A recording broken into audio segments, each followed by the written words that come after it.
The world is a noisy place, and it seems to get louder with every passing year.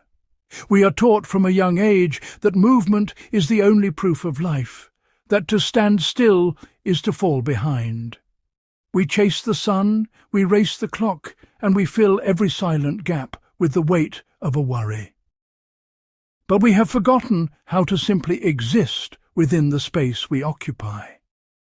We are so busy building the house that we never actually live in the room.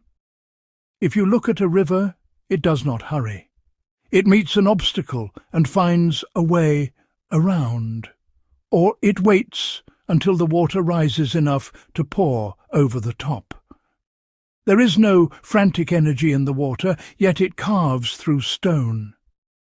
Modern life tells us that if we aren't carving stone every second, we are failing. But the soul cannot breathe in a vacuum of constant productivity.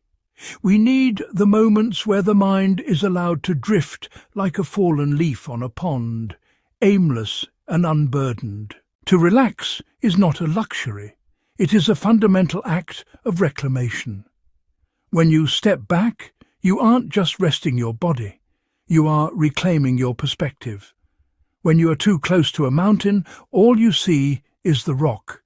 It is only when you sit down and let the dust settle that the peak reveals itself. We spend so much time looking at the dirt beneath our feet that we forget there is a horizon. Modern society views relaxation as a reward for hard work, something you earn after you've checked off every box. But the boxes never end.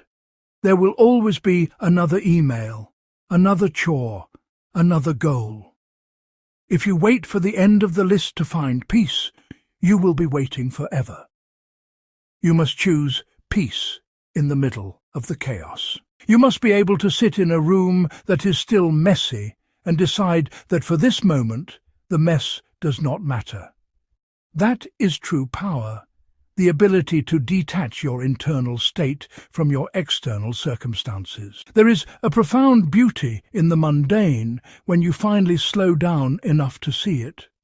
The way the light shifts across a wall in the late afternoon, the sound of wind moving through leaves. These things are invisible to a person in a hurry.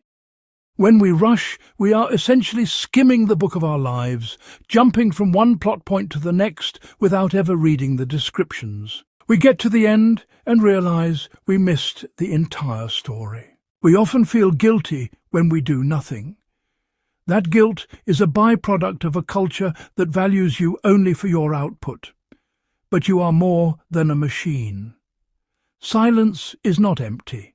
It is full of the things we usually drown out. In the stillness, you might finally hear what your own intuition is trying to tell you. Relaxation is also where creativity is born. A tight string cannot vibrate with a beautiful tone. It needs just the right amount of release. If you keep your mind pulled taut at all times, eventually you will snap. But in the moments of chilling, the mind begins to make connections it was too busy to see before. It wanders into corners of imagination that are closed off during the workday. Why is it so important now? Because the world has become an expert at stealing our attention.